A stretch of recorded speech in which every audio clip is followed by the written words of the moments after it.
big threat. Well, well, well. Looks like you managed to get an army officer to turn a blind eye.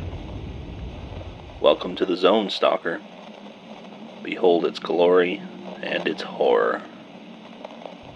Your first stop should be the rookie village, just inside the cordon entrance to the zone. That's the first spot all the rookie stalkers go to get their bearings, do some low-level training, and get their first jobs from the veterans. This is also the unofficial home base of the loners. Yes, the loners, which is what most of the zone would consider you right now. A loner is any stalker exploring the zone on their own. Most stalkers work this way. After all, being a member of a faction takes time and a cut of your loot. But then again, there are some who simply prefer solitude and independence. I remember when I first came to the zone, wide-eyed, full of bravado and dreams of striking it rich. Like everyone, the journey began in Rookie Village. It was a small place, built by some peasants back in the 80s. When the first Chernobyl disaster took place, all the inhabitants were hastily evacuated. With their valuables left behind, in the years to come, the homes were ransacked and plundered for trinkets. The houses left almost empty.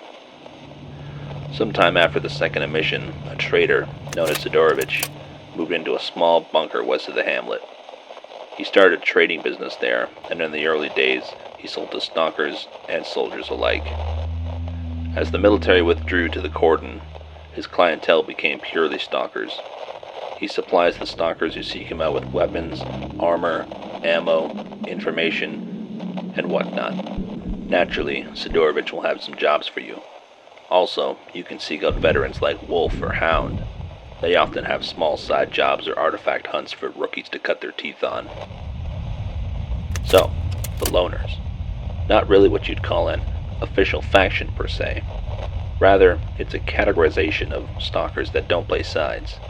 For the most part, loners are friendly to each other, sharing a common sense of camaraderie as they all try to work and survive in the zone. Since the loners aren't a faction, there's no set history or organized leadership. Since the first recorded illegal entries into the zone were in 2006, it can be assumed that the loners were the first non-government faction inside the zone. In the early days, the loners struck a shaky deal with the military, with the latter trading access, equipment, and information for cash. There was also a small group of loners that made their way past the Brain Scorcher. This group would eventually form the faction known as the Monolith. That's not important right now. We can talk about that later. Anyway, by 2011, most of the loners operated under Father Valerian in the Cordon and Orest in Agroprom. It was also in 2011 when that shaky truce with the military came to an end, and the loners became hostile with the army permanently. In 2012, after a powerful emission, the loners became much less organized and coordinated. Father Valerian died sometime later, and the loners spread out to many areas of the zone, forming rest camps, resupply bases, and trading outposts. The loners even managed to set up an outpost in the laundromat in Pripyat, allowing for a staging area for veteran stalkers to operate in the deepest and deadliest parts of the zone. So now you know about the loners. It's true, not being centralized, there isn't much information to share. Unlike duty or freedom, there's no head to cut off with these guys. As long as outsiders are drawn to the zone in search of adventure and opportunity, there will always be loners. These guys are the foundation of the zone. Everyone starts somewhere.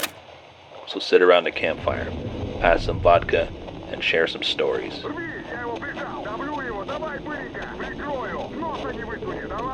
Well, that's all I have time to talk about today. I'll contact you again soon. Over and out.